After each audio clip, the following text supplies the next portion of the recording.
নাম রিন্টু রায়। আমি এসেছি মেদিনীপুর জেলার কেশপুর জায়গা থেকে। আমি এই জায়গাটা এই প্রথমবার নয়, আজ থেকে 12 বছর আগে এসেছিলাম আমার ওয়াইফকে নিয়ে দেখাতে। তার প্রচণ্ড শ্বাসকষ্ট হতো। অনেক জায়গায় ডাক্তার, মেদিনীপুর, ঘাটাল, চারদিকে ডাক্তার দেখি অনেক টাকা পয়সা খরচা হয়েছিল। তারপরে একজন এই জায়গার মৌলালী ঋত্বিক অ্যালার্জি ট্রিটমেন্ট সেন্টারের ঠিকানা দিল। আমরা সে থেকে 12 বছর আগে এসেছিলাম আমার স্ত্রীকে নিয়ে। তখন আমাদের স্ত্রীকে দেখেছিলেন ডক্টর অরিজিৎ দাস। খুব ভালো স্যার ছিলেন, খুব ভালো যত্ন সহকারে রুগী দেখতেন। এবং সেই সূত্রে আমি 4 বছর ট্রিটমেন্ট করেছিলাম।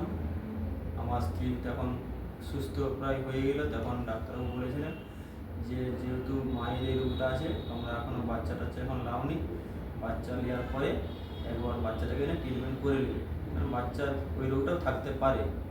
সেই কারণে তার মা ভালো আছে দেখে আমরা 2022 সালে আমার ছেলে অভিরূপ রায়, তখন কিছু অসুবিধা থাকেনি, তবু আমরা 2022 সালে ওকে এনেছিলাম এই মৌলালিতে ঋত্বিক অ্যালার্জি ট্রিটমেন্ট সেন্টারে।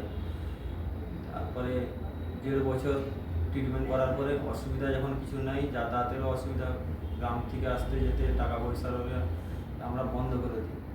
আর হঠাৎ সেই স্যারের কথাই খুলে গেল।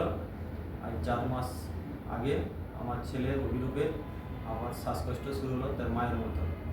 এখন ওকে ওই মৌলালিতে ঋত্বিক অ্যালার্জি ট্রিটমেন্ট সেন্টারে আবার নিয়ে আসি।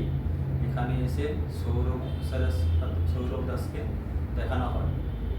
এইটা নিয়ে 3বার দেখানো হচ্ছে। প্রথমবার দেখেছিলাম, দ্বিতীয় চালান থেকে আস্তে আস্তে শ্বাসকষ্টটা কমে গেছে।